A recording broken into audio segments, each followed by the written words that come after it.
Olá, sejam bem-vindos a mais um Bola em Transe, o programa sobre futebol para quem tem um parafuso a mais. Eu, Felipe de Oliveira, Moisés Pinto Neto e Francisco Eboli rolamos a bola para tratar de... Bom, primeiro eu só queria pedir desculpas aí para quem está acompanhando. A gente tivemos alguns pequenos problemas técnicos para entrar no ar, enfim, mas agora estamos ao vivo, vamos seguindo então com a pauta do programa. Hoje então a gente vai começar falando um pouco sobre violência, a relação violência, futebol, torcidas organizadas. No fim de semana teve aquelas cenas lamentáveis de São Januário, no jogo entre Vasco e Flamengo. No Beira-Rio, já por 2 semanas seguidas, a torcida no fim do jogo, em função dos resultados, acaba quebrando o estádio. Ontem, depois de Palmeiras e Corinthians, não no estádio, mas fora do estádio, acabou acontecendo uma morte de um palmeirense em função de briga de torcidas. Eu acho que é interessante a gente discutir porque, na verdade, essa violência do futebol não é uma questão específica do futebol, ela é algo que é mais amplo dentro da sociedade. Então, eu acho que vocês dois, que têm origem nas ciências jurídicas, enfim, o Morte também gosta de pesquisar bastante sobre o tema. Acho que é interessante a gente ouvir um pouco de vocês também, as impressões sobre esse momento, e tu como colorado, esteve presente nos jogos, enfim, tuas impressões também. E falar um pouco sobre essa relação entre violência e futebol, né? Bom, essa questão ela vem sendo estudada há muito tempo, né? No sentido de que esse comportamento de massa, comportamento em espetáculos esportivos e não só no futebol, né?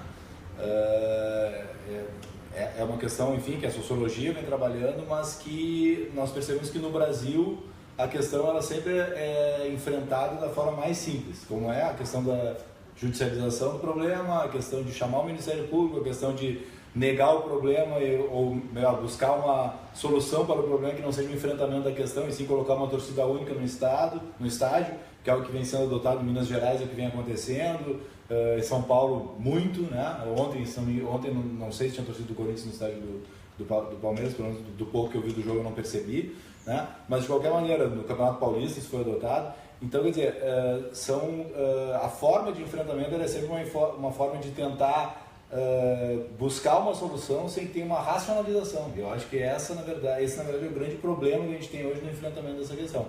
A Inglaterra, de certa forma, conseguiu reduzir muito essa questão, né, em relação aos estádios, com a própria melhoria dos equipamentos, que tem uma série de outras questões que envolvem, que podem ser trazidas também, até no ponto de vista crítico, como a questão da elitização dos estádios, mas de certa forma conseguiram dar um enfrentamento fundamentalmente dentro de uma realidade que era uma realidade extremamente conturbada, que era a questão do hooliganismo, enfim, na Inglaterra, no Reino Unido. Eu acho que a gente está aí numa situação complicada. Se a gente pega aquele livro do Nick Hornby, o Febre de Bola, ele consegue expressar essa ambivalência de um sujeito que não era necessariamente um sujeito que se envolvia com a questão da violência e nem a aprovava, mas como que já tinha se ambientado com aquela situação como própria do futebol e digamos assim, uma nostalgia em relação a isso batia antes de se implementar essas medidas de higienização dos estádios que caracterizam esse período do futebol inglês pós aquela suspensão que acabou acontecendo a partir da confusão, das mortes lá naquele jogo do Liverpool. Então é estranho, né, como o futebol consegue, digamos assim, canalizar esses afetos violentos, né, para construir uma certa identidade marcada por, digamos assim, também uma rivalidade ácida, um clima de guerra, né? Exato. O campo como um espaço de conflito, né? Que transborda as 4 linhas e vira um espaço de conflito entre iguais, na verdade. E isso poderia ser, assim, considerado uma espécie de uma sublimação do conflito, no sentido de que, bom, nós conseguimos canalizar para finalidades esportivas essa agressividade típica do ser humano. Mas aí, de certa maneira, essa sublimação vai cada vez mais perdendo o caráter de de conseguir escapar dessa violência direta e se transformando em violência direta, né? Parece que é um processo de uma deriva fascista dessas torcidas, né? No sentido de essas identidades que deveriam ser identidades que jogam com essa rivalidade inerente a qualquer grupo humano e que é constitutivo da formação de uma identidade, eu ter um rival, né? Para uma rivalidade direta e em forma de guerra, tal como acontece, como é aquilo que supostamente o futebol deveria não canalizar. Né? E tem outra questão que é essa galera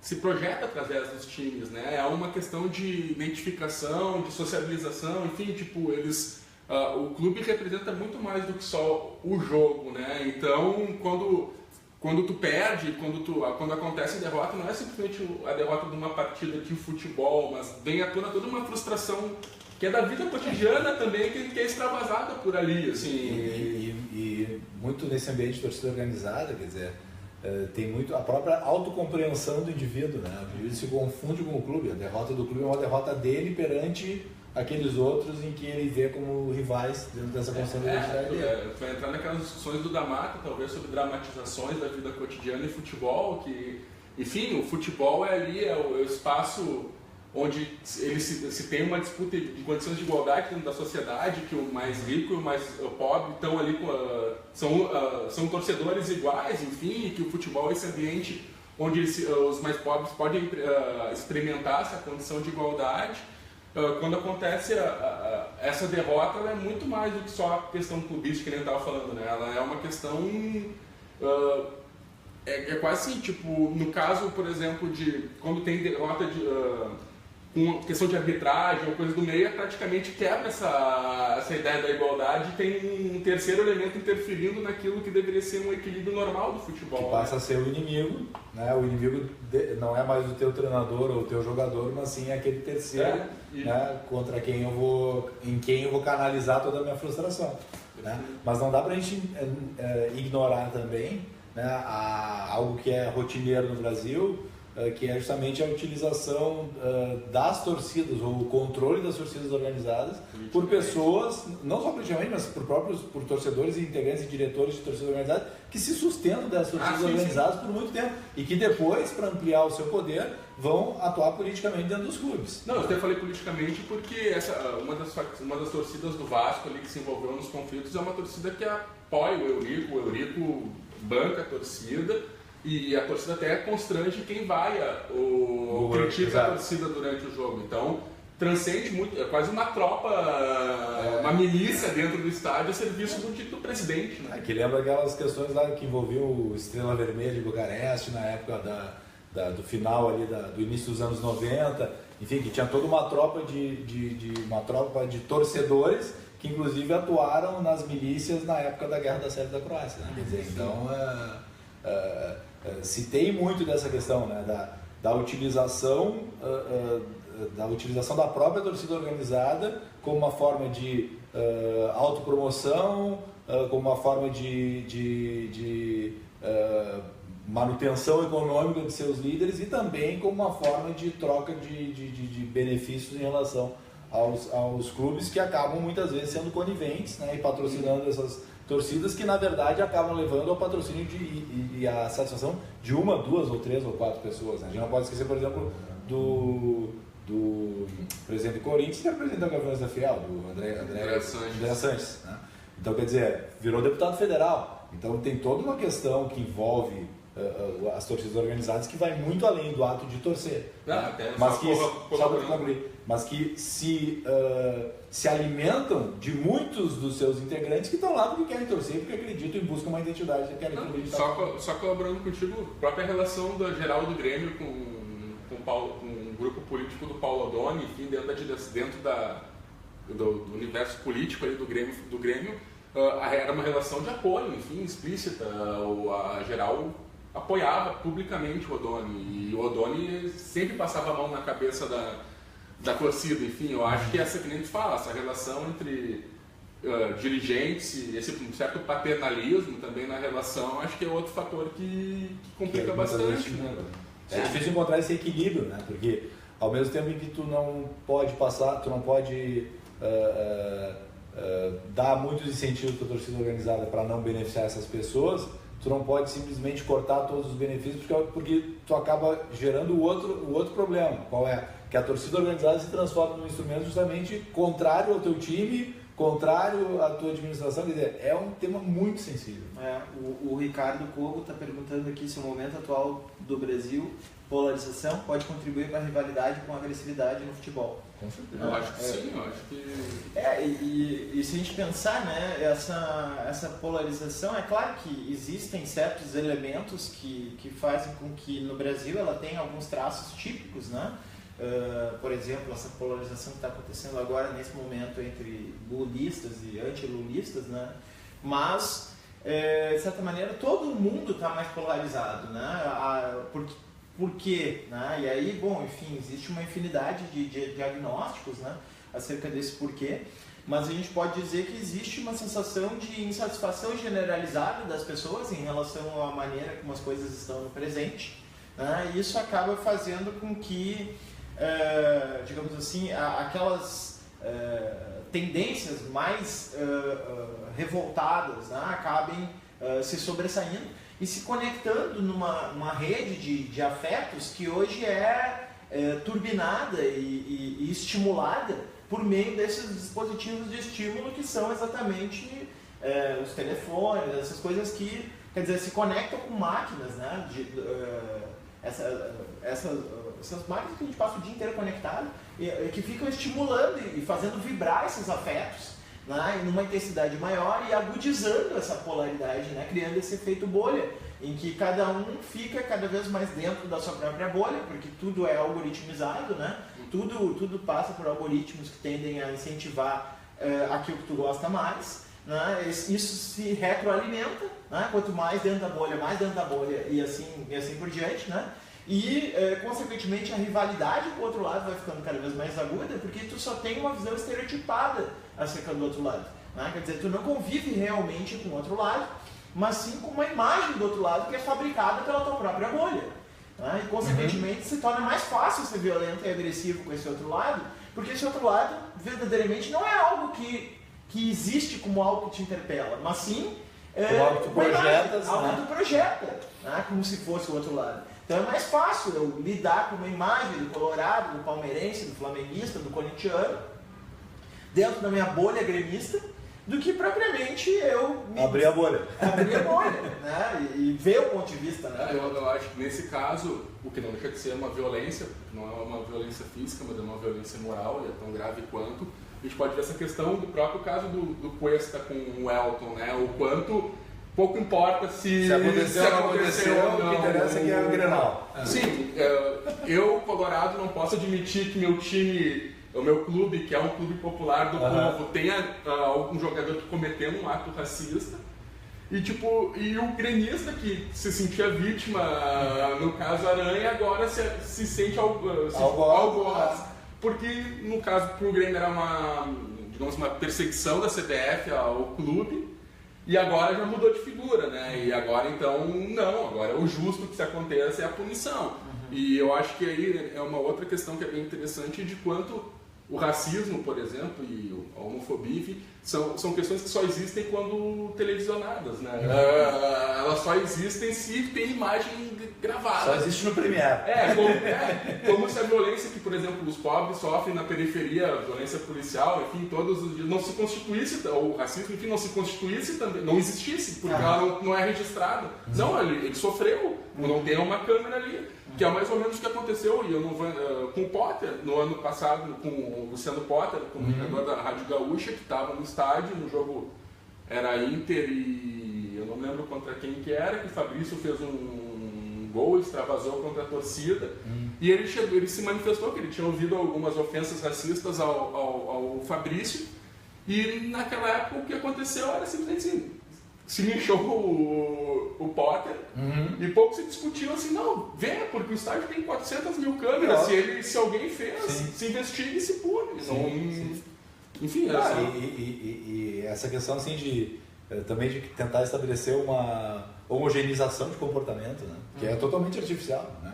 Como se, na verdade, não existissem racistas e homofóbicos na torcida do Inter, assim como também existe na torcida do Grêmio.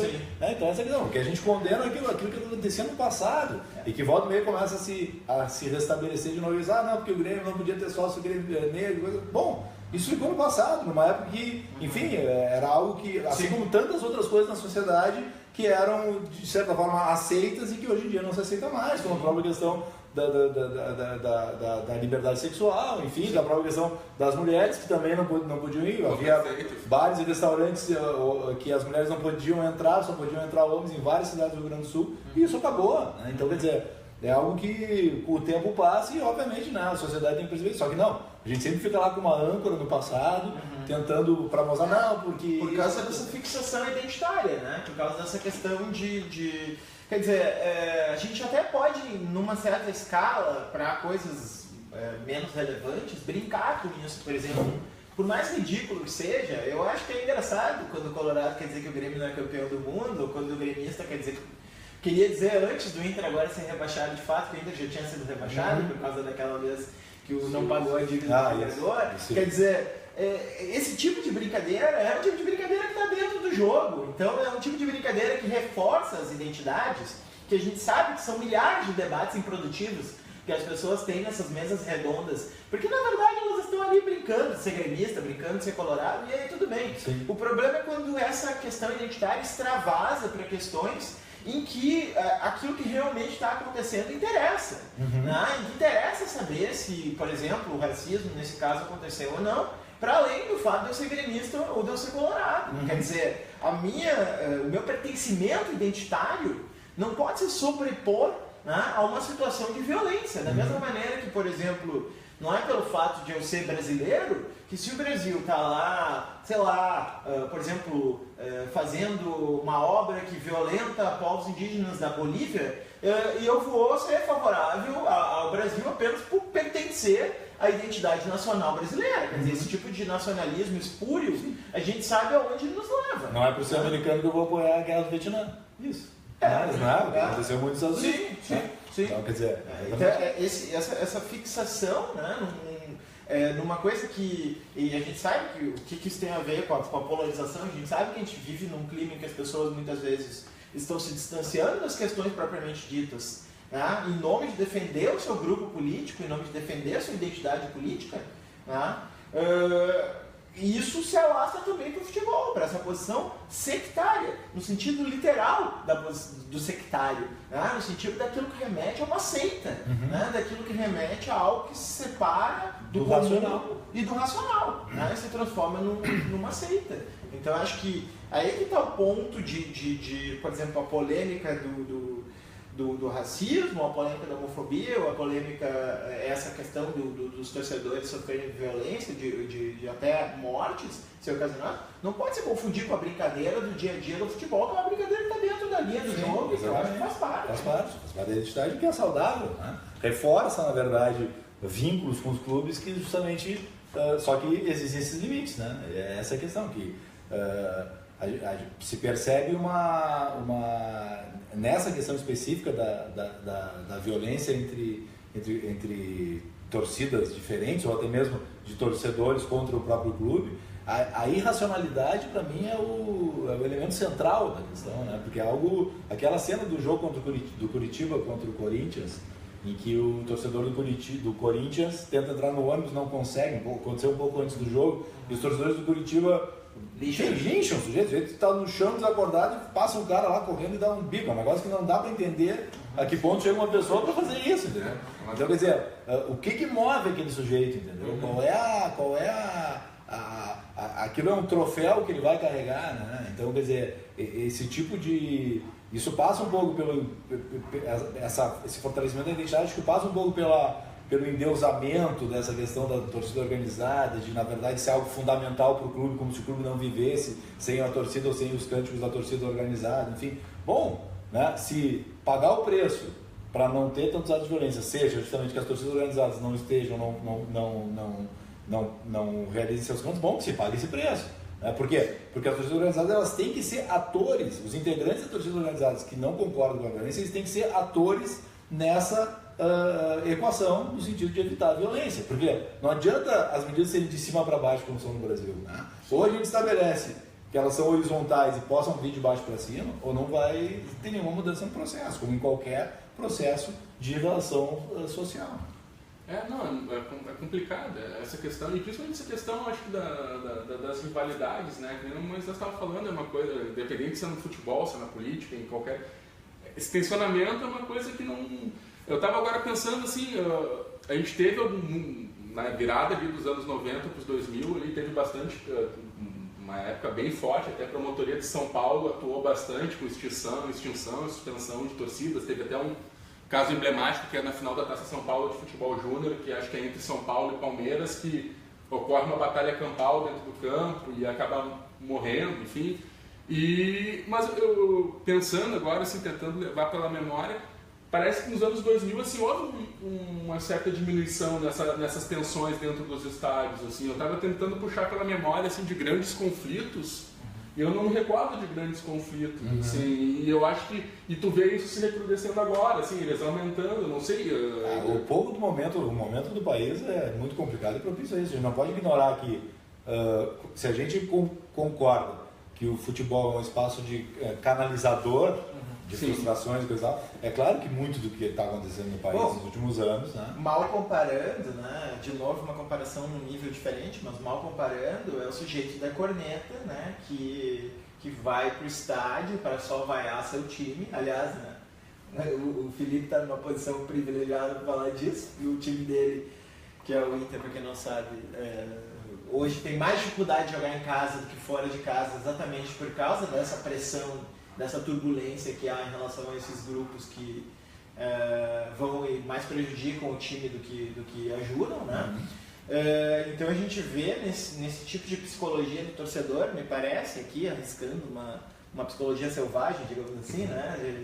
Um chute, tem a ver com essa questão do sujeito realmente usar aquele momento como uma canalização das frustrações pessoais que ele projeta em relação ao clube e aos jogadores, né? Então, quantas pessoas a gente vê dizendo que o jogador não se esforça, que o jogador só perde... A saída é sempre a falta de raça ou a falta de entrega. Que é uma espécie de projeção aí, né? Que é uma espécie de projeção. Quer dizer, o que é a projeção para o Freud, né? A projeção para o Freud é quando eu coloco no outro algo que é meu, né? E xingo o outro por uma coisa que, na verdade, eu estou me flagelando, né? Porque eu sinto culpa em relação a esse algo que eu sinto e, portanto, coloco no outro aquilo no qual eu sinto culpa. Então, esse torcedor que fica o tempo inteiro praticando, né, um tipo de anti-torcida, né, e xingando o seu jogador, na verdade, muitas vezes, quando é compulsivo esse fenômeno, eu acho que está projetando ali, né, a sua própria incapacidade de mobilização, às vezes na vida pessoal, né, naquele instante no estádio. Né? E aí eu acho que a violência sobe 1 ou 2 degraus. E a projeção também daquilo que ele faria se ele estivesse jogando, no sentido assim, do brilho, dessa identificação com o clube. Assim, eu acho que é essa dupla projeção. Eu acho que também tem essa questão assim, tipo, o cara não está se esforçando. Se fosse eu ali com a camisa do Inter ganhando, eu estaria dando sangue, eu estaria comendo grama, enfim. Acho que também tem essas questões que acabam atravessando. Quer dizer, jogar futebol é uma coisa complicada, né? Porque é aquilo que se tu não souber onde estão teus colegas do teu lado no jogo, teu jogo vai ser muito mais lento, vai ser muito mais demorado, e quando tu tem um time fechado, vai ser muito mais difícil de passar. Então, tem para mim 2 questões. O Inter está com dificuldade na questão de superar as defesas ou os times armados mais atrás, e o ambiente de pressão só piora. E o pior não é isso. O pior é que quando joga fora o time vai bem, e depois do que aconteceu no último jogo do Beira-Rio, eu tenho certeza que tem gente que estava participando daquele protesto lá, daqueles atos de destruição do patrimônio, e que estão acreditando que funcionou. Né? Não, eles jogaram bem contra o Ceará porque a gente foi lá e quebrou tudo, entendeu? Quando na verdade uma coisa não tem relação com a outra, pelo contrário, quando tu está com uma pressão que envolve violência física, a tendência é muito mais tu te retrair do que tu sair indo bem, né? Um outro exemplo, o presidente do Paysandu renunciou porque ele estava com a família num momento de parou lazer. Parou o carro, parou uma moto do lado e os caras ameaçaram. Disseram que se o Pozaduca caísse, ele ia matar ele e a família dele. Imagina, que a pessoa precisa expor sua família, sabe? Por causa de futebol. Então o cara renunciou. De graça, né? De graça, Pedro. Não é remunerado. E é isso que me parece, assim, ser essa grande regressão do que significa o jogo, né? Quer dizer, aquilo que era para ser justamente o que desfaz a agressividade, fazendo a agressividade atuar sob regras e de uma maneira que fique ali nos 90 minutos, né? Cada vez mais se transforma no contrário, no impulsionador de uma nova forma de agressividade, né? Baseado numa disputa sem sentido. E mais, quando a disputa nem começou, que é o que acontece em muitos dos estádios, quando a briga de torcida ocorre antes do jogo e se matam antes do jogo. Mas aí naquilo que o Moisés estava falando em relação aos dispositivos móveis, redes sociais, enfim, são brigas que se são marcadas pela internet e se desdobram no espaço físico do estádio, ou das cercanias do estádio, né? E na verdade, sim, tu marca a briga, tu filma a briga, depois tu compartilha vídeo de tu batendo no adversário, é uma espetacularização, né? Não, eu acho que isso está... É claro, é difícil falar de explosão de violência no Brasil, porque o Brasil nunca deixou de ser violento, mesmo no ciclo da década passada, que foi um ciclo de crescimento econômico, de melhoria dos índices sociais. A violência continua sendo um nó gigantesco, basta olhar a taxa de homicídios que nunca conseguiu se reduzir substancialmente. Agora, de qualquer maneira, a gente pode observar, sobretudo aqui para nós, de Porto Alegre, né, um aumento muito significativo nos dados da violência, né, e uma parte disso, é claro que eu não estou tentando de forma nenhuma estabelecer um tipo de causalidade, porque a gente sabe que isso é mais ou menos ingênuo, querer dizer que a causa é essa ou a causa é aquela. Mas uma parte disso está ligada a esse processo de espetacularização, está ligado a esse processo de, hoje, por meio das redes sociais, se estabelecer uma cultura da violência espetacularizada. Lacração. Mas que é, no caso, por exemplo, decapitar o seu inimigo para colocar uma imagem na internet, uma coisa que nos parece assim, bárbara e inimaginável, mas que acontece nesse mundo virtual. Né? A busca da celebridade, mesmo a celebridade que a maioria das pessoas não conhece, né? A subcelebridade, assim, no sentido de aquele lá sou eu, aquele que apareceu no vídeo que viralizou, sou eu que estou chutando a cabeça do cara do Curitiba. Porque dentro da bolha dele ele vai ser o cara. É isso aí. Enfim, então acaba sendo, né? Acaba gerando a formação dessas estruturas, assim, que poderiam ser estruturas de transformação social até, porque são agrupamentos que fazem convergir pessoas para um fim comum e, portanto, poderiam realizar coisas, por exemplo, do ponto de vista político. Né? São agrupamentos periféricos, mas que acabam se canalizando para uma espécie de banalização da violência, né? Que acabam se canalizando para um sentido assim, brutal de violência. A performance acaba sendo mais importante do que o conteúdo na discussão, né? Ou tu conseguir... Só performance. A performance é o que conta. A estética da violência. Não sei como é que a gente está de tempo, mas a gente tem... Não, a gente está um pouquinho próximo, se não... Só um exemplo que aconteceu aqui em Porto Alegre durante um protesto dos municipários, que no caso de um youtuber do MBL foi lá filmar e acabou dando toda uma confusão de agressões. Esse é um exemplo claro, o cara tá ali, ele não tá ali no fim para propor uma discussão ou ele tá ali para ridicularizar as pessoas. Ele vai pegar o vídeo, vai gravar imagens, vai selecionar dentro daquelas imagens aquelas que deixem mais ridículo o lado adversário que potencializa os seus argumentos. Não existe uma discussão honesta, assim, né? Essa guerra de versões que se estabeleceu na internet, né? Na verdade, a gente tem aí dois campos que funcionam fazendo vibrar exatamente essa conectividade de afetos que funciona também pela ridicularização do outro. Um duelo de narrativas midiáticas, de audiovisuais. Assim. Isso é que se a gente usa, eu uso essa expressão, mas se a gente usa essa expressão narrativa, pode fazer parecer que é uma coisa meramente discursiva, mas isso é corporal, é visceral, as pessoas se sentem possuídas. É como se fosse uma possessão mesmo. né? No sentido de uma possessão demoníaca mesmo. A pessoa fica possuída por esses afetos, assim. Basta ver, assim, não só as casos de violência, mas mesmo quando tu tenta discutir, não tem como conversar. Assim, as pessoas ficam possessas por essas paixões, né? Por esses afetos que essas coisas despertam.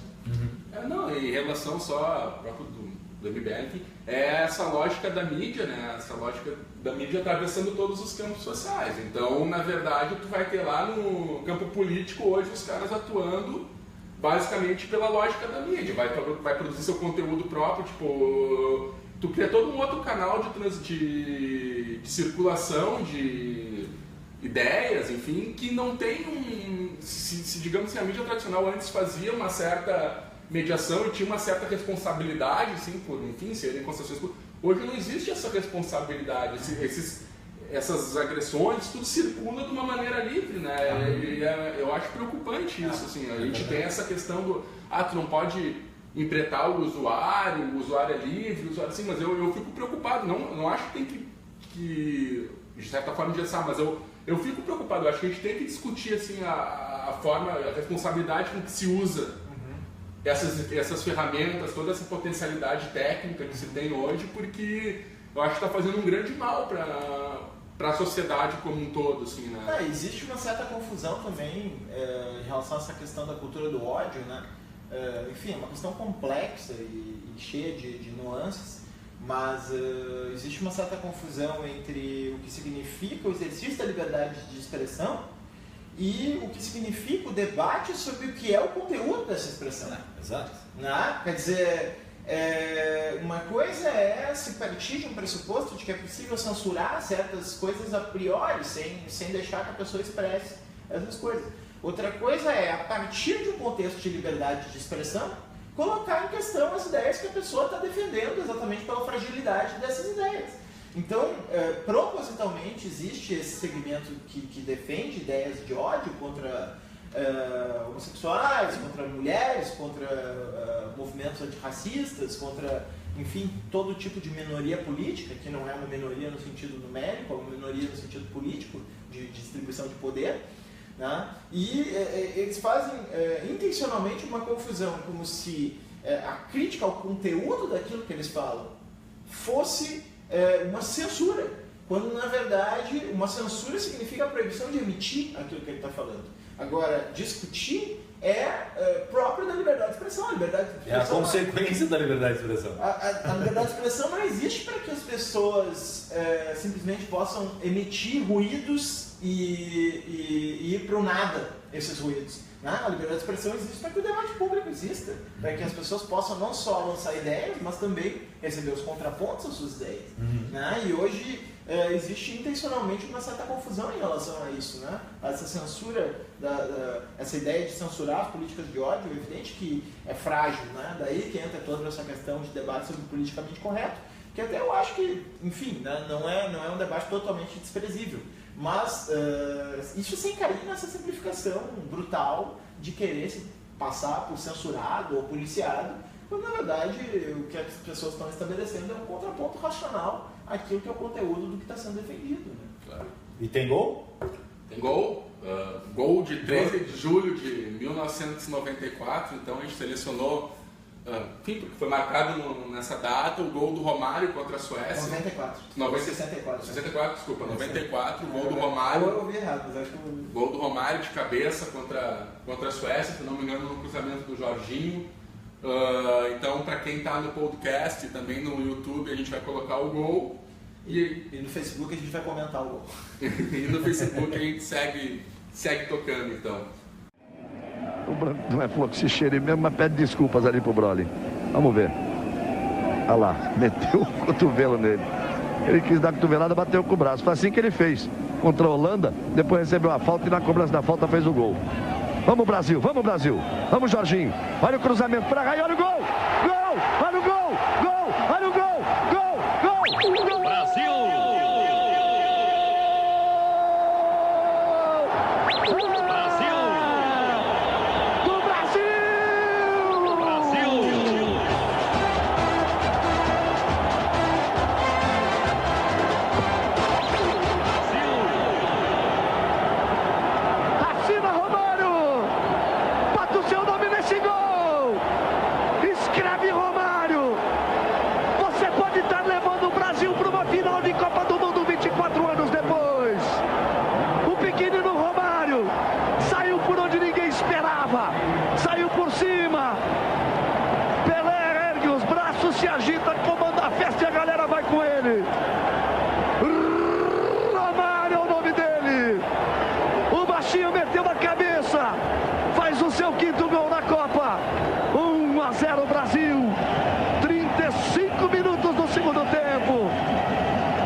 pra cima.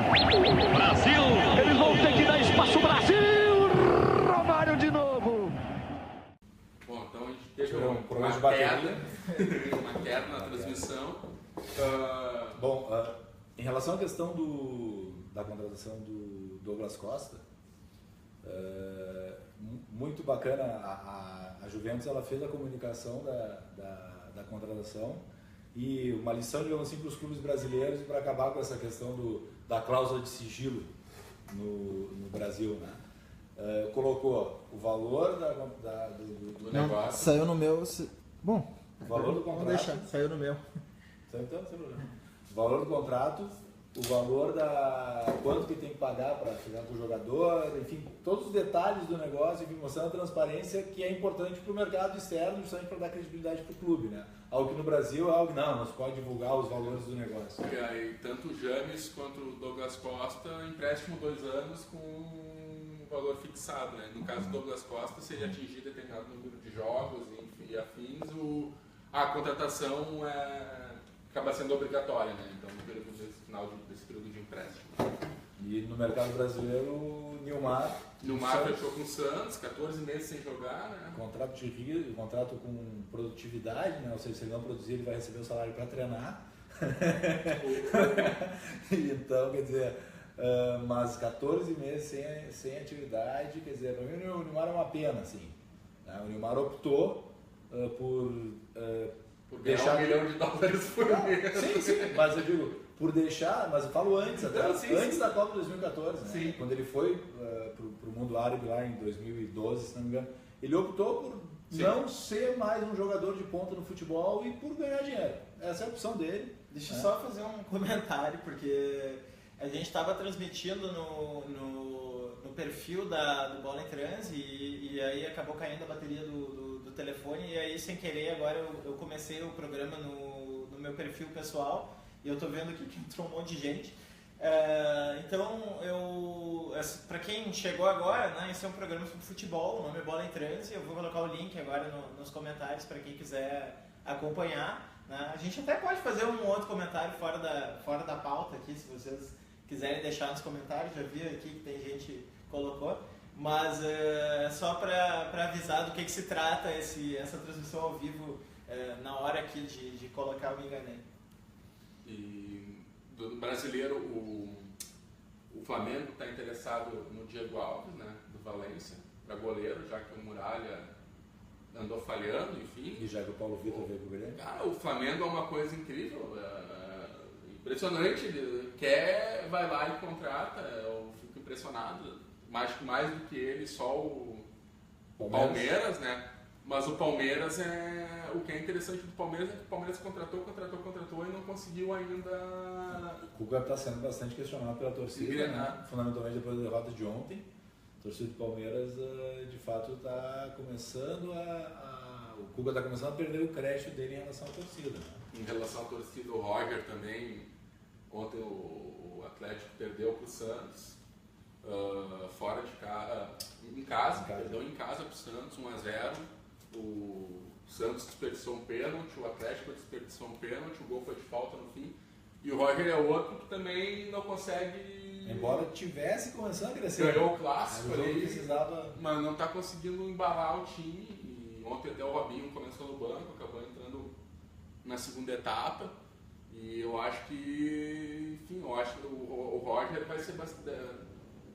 Eu acredito que ele não vai cair porque é uma aposta do Atlético, né? Acho que quando tu contrata um técnico como o Roger, tu está apostando num projeto de médio a longo prazo, né? Então não creio que caia, mas enfim, mais um momento de turbulência na carreira dele, né? Isso é uma decisão aí que o clube vai ter que ter, né? Se ele tem um projeto ou não tem, né? Se tem um projeto, vai ter que de alguma maneira fazer um ajuste entre o treinador e os jogadores. Agora, se o objetivo é ganhar títulos de uma maneira mais ou menos improvisada, né, aí vai ter que suportar, vai daqui a pouco apelar para algum outro tipo de solução mágica, embora não tenha muitas opções no mercado, né, disponíveis. Em relação ao projeto, quer dizer, a minha grande dúvida nessa abertura do mercado europeu aí é como é que o James Rodrigues entra no projeto Bayern de Munique de futebol, né?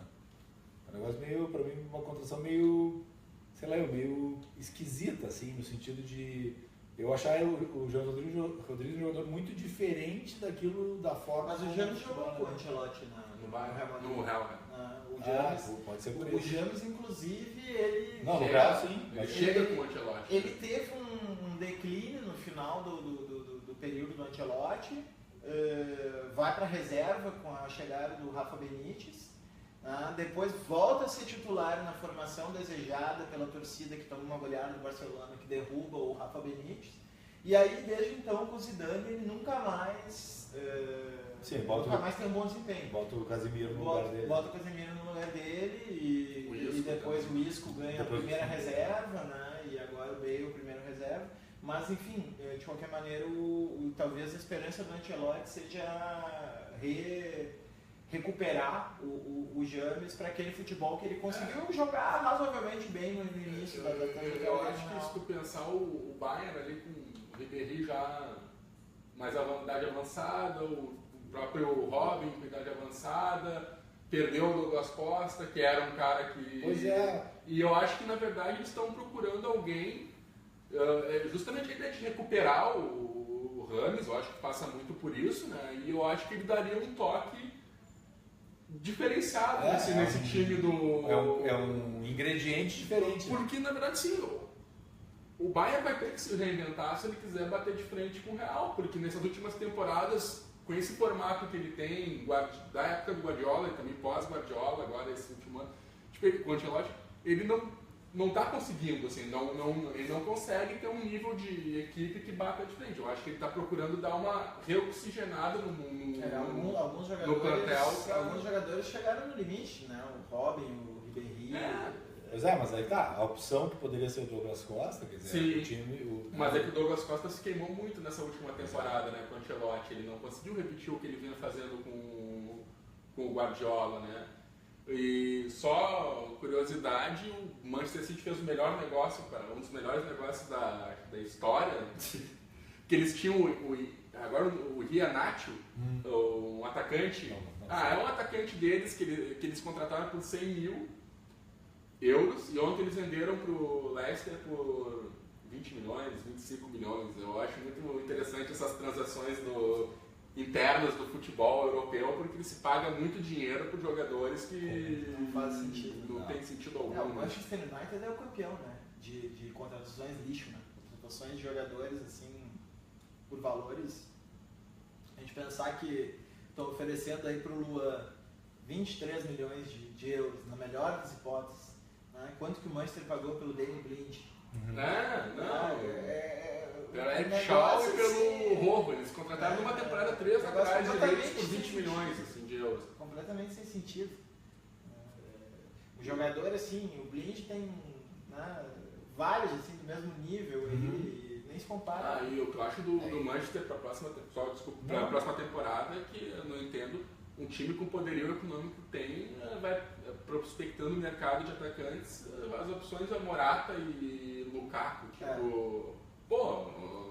é pouco, né? É pouco para quem quer retomar um protagonismo no futebol. O Morata me lembra um pouco um outro centroavante que o Real Madrid teve, que até tem um nome meio parecido, que é o Morientes, né? Assim, um jogador de bom nível, né? Mas que não é. Assim, é um jogador, não vou dizer que é um jogador de segunda linha, porque isso é meio pejorativo, mas é um jogador assim... é um jogador num patamar diferente. Num patamar diferente. Para um nível. Não vamos fazer primeiro ou segundo, mas o paradigma estrelado, ele está fora do paradigma estrelado. Para um nível ali... de reserva da seleção espanhola. Valência, Borussia Dortmund... Que acabou sendo muito efetivo naquela vez, na época dos Galácticos, né? Quando ele estava emprestado no Mônaco, ele acabou... ganhando aquela semifinal, acho que era. Sim. Mas sim, é um bom centroavante, mas é isso. Um bom atacante, é isso. Né? Mas, ou seja, uma coisa é ser um bom, outra coisa é o bom. Um time como o Manchester precisa mais do que um bom jogador. Né? Tanto é que é para suprir a provável saída do Ibrahimovic. Eu acho bem dessas contratações, eu acho que uma contratação que é a do Daniel Alves, acho que ela passa pela qualidade dele dentro de campo, mas na questão do PSG passa por um aspecto anímico e de liderança de vestiário e do tipo que é o Buffon fala, vem pra cá nos ensinar a ganhar a Champions, é isso aí. Depois do que eles passaram no Não, Barcelona, mas eu acho que é muito isso. fechar o clube mesmo. Se pagou todo esse, está se pagando todo esse dinheiro pelo Daniel Alves, mais do que aquilo que ele demonstra dentro do campo, é por uma questão, eu acho, de anímica. Sim, de autoconfiança no vestiário, assim, eu acho que foi uma atacada de mestre do PSG, eu acho que... Um time qualificado, mas com muito jogador que não disputou grandes finais ou grandes jogos decisivos. Jogadores novos, o próprio Marquinhos, né? Sim. Quer dizer, tem que 22 anos, né? A gente pensa, Só? 22, 23, ele foi foi nas Olimpíadas. nas Olimpíadas. Então, quer dizer, e a gente pensa, Marquinhos, como é que o Marquinhos deixou isso como zagueiro, um zagueiro experiente? A gente vai ver, o cara tem 22, 23 anos, quer dizer. Então, é um time que acho que falta, até porque tem muito jogador que está há muito tempo no Paris, né? Alguns, por exemplo, o Thiago, que de fato, como o Paris é um time que nunca chega, Sim. né? Um time do quase, um time do pôster na parede, um time bonito, um time legal de torcer, um time, enfim, mas que não é um clube grande, não dá para chegar nesse não chegou nesse patamar ainda, quer dizer, falta isso no plantel, não tem a menor dúvida, né? O próprio Draxler, que é talvez o destaque, não participou também de grandes momentos assim, né? Então, acho que isso é uma carência que acho que o Daniel Alves tem tudo para tentar suprir no plantel, né? Não, vai ser bem, eu acho que vai ficar bem interessante esse time do PSG, eu acho que sim. Vamos falar de dupla Grenal para fechar um pouco? Vamos falar de dupla Grenal. Hoje tem Grêmio e Flamengo. Não, vamos falar dos final de semana. Cheio de Flamengo. Eu só ia passar por cima do Tu Grêmio. queria passar por cima do Havaí. Tu queria passar por cima do quer falar do Havaí? Eu quero saber o que aconteceu na arena, porque eu não estava lá. Quando aconteceu foi daqueles dias que o goleiro resolve pegar até pensamento. O Douglas, enfim, fez uma grande atuação.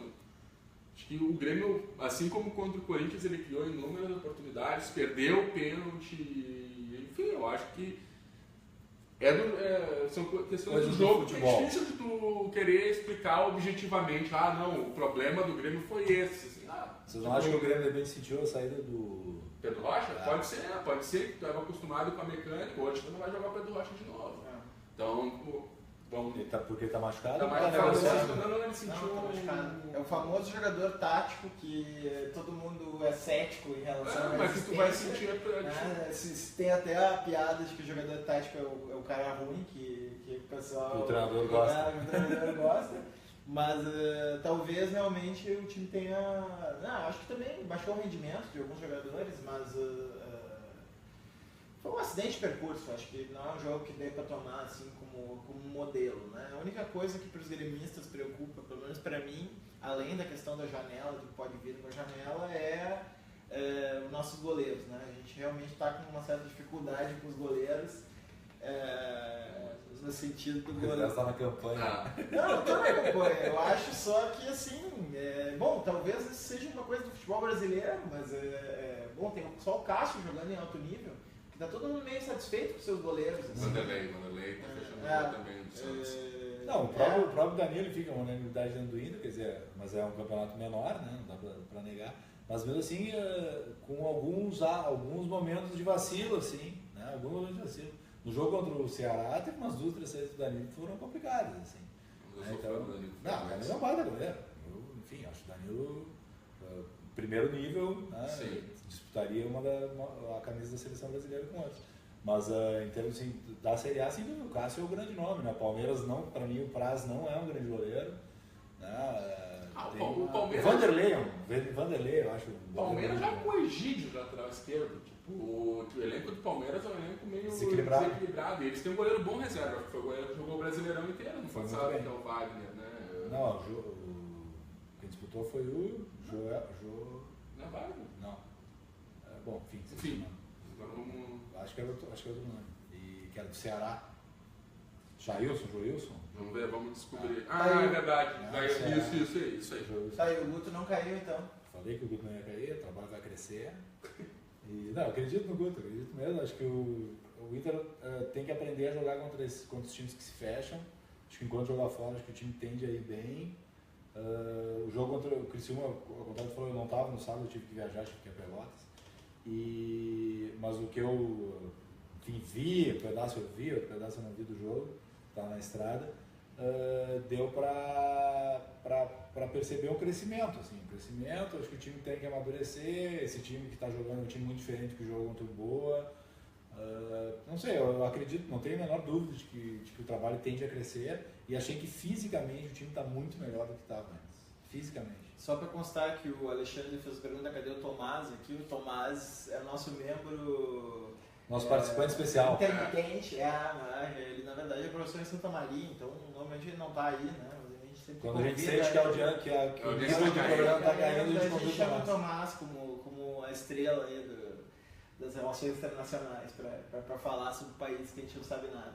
E nesse caso do Inter, dessa tensão, enfim, desse momento, eu acho que é interessante pensar também assim, o quanto a imprensa e as discussões da imprensa vêm criando também ajudando a criar esse caldo, né? Porque um dia está muito bem, no outro dia está tudo errado, e eu acho que a gente não para muito para pensar sobre isso, mas aquilo que a imprensa diz, ela tem um impacto muito forte na maneira como o torcedor compreende o jogo, né? Tipo, por mais que as pessoas tenham sua própria visão, enfim, tu tá sempre querendo ouvir no dia seguinte o que tá o comentarista falando, enfim, tu tá sempre interessado em ouvir essas outras visões, né? No Twitter mesmo, logo depois do jogo, tu quer saber. E eu acho que falta um pouco, dentro daquela ideia de responsabilidade, eu acho que as redes sociais acabaram alçando o jornalista quase num papel de protagonista, assim, nessa condição de estar.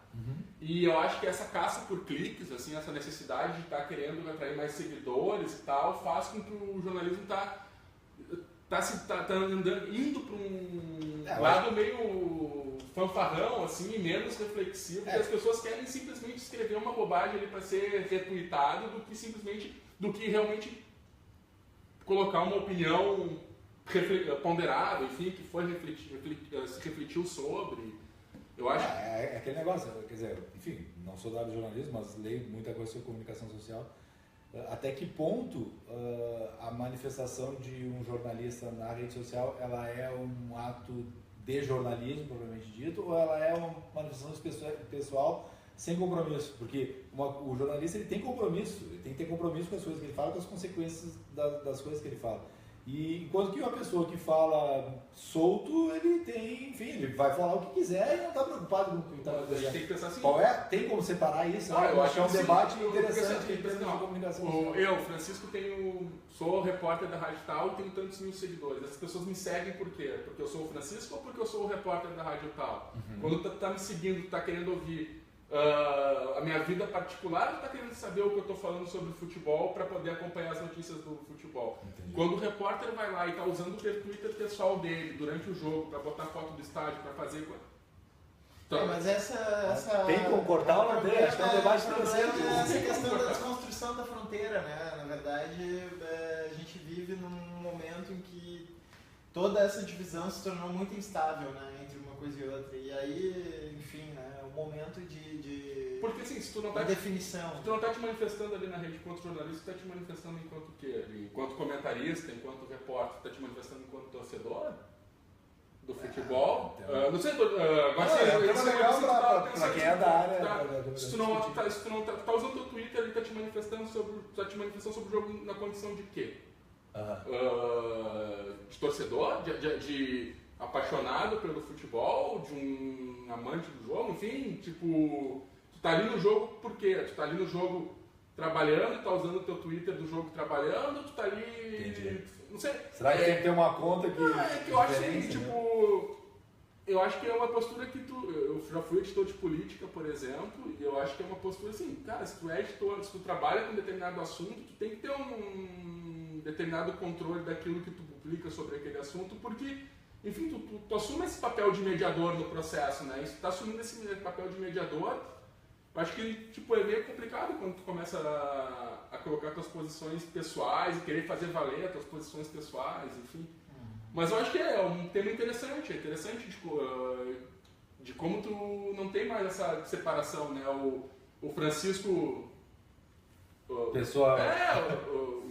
usuário da internet, e o Francisco, jornalista que se vale da internet para divulgar informações do seu trabalho, enfim, para se autodivulgar. Francisco é pessoa física e pessoa mas olha jurídica. agora o que aconteceu na nossa transmissão aqui. Caiu a transmissão do Face, sem querer, na hora que eu fui ligar a câmera, entrou no meu perfil, que hoje em dia a maioria das pessoas que tá aí...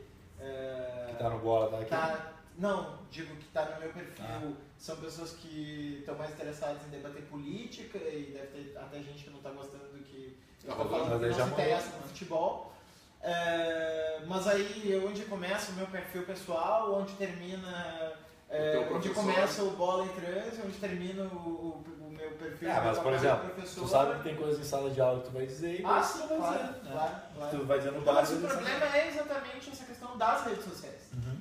O problema não é... O jornalista sabe o que pode falar no microfone da rádio. Ele sabe o que pode falar. Eu, como professor, sei o que eu posso falar na sala de aula. O problema é o que eu posso falar na rede social. Porque o ambiente... Essa é a questão. Porque tu não tem um ambiente. Porque o ambiente é qualquer lugar, é um não lugar, né? Qualquer lugar. Ele é mesclado. Eu posso postar uma foto com a minha esposa, eu posso postar em seguida uma palestra que eu vou dar em São Paulo, eu posso postar em seguida um programa sobre futebol que não tem nada a ver com o meu métier, ou um comentário político, mas tu não tá abrindo para os alunos que são medidos. Não é isso, é o meu perfil pessoal. Mas e aí, né? O que é pessoal e o que é o político?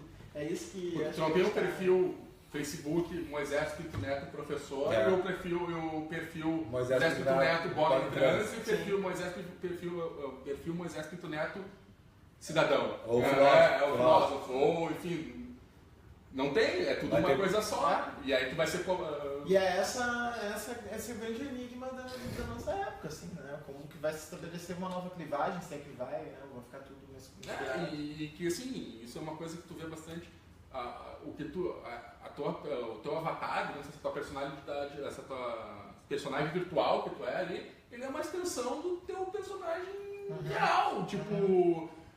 quando tu tá lendo... É um lado as pessoas às vezes não se dão conta que escrevem certas coisas e cara, aquilo ali é reflexo. São pessoas do outro lado, né? Não, e eu até uma vez, só um caso, um conhecido foi bem agressivo com uma guria que tinha postado num perfil do amigo dele, assim, e tava uma discussão, e aí o dono do perfil tinha assim, cara, baixa tua bola, porque nem todo mundo te conhece. Eu te conheço. Eu sei que tu não é um cara... intransigente. Esse cara boçal que tá aqui. Mas as pessoas não sabem, cara. Tipo, e as pessoas, o que as pessoas veem é o cara que tá na rede ali, naquele caso, né? E te interpretam a partir daquilo, né? Então tá, pessoal. Então fica o convite aí pra quem caiu no meu perfil do nada, aí achando que eu ia comentar a prisão do Lula, que me pediram para comentar aqui, Gustavo, mas eu não vou comentar porque tá fora do nosso eixo. Depois mas fica o convite para curtir a página Bola em Transe, eu botei nos comentários o link.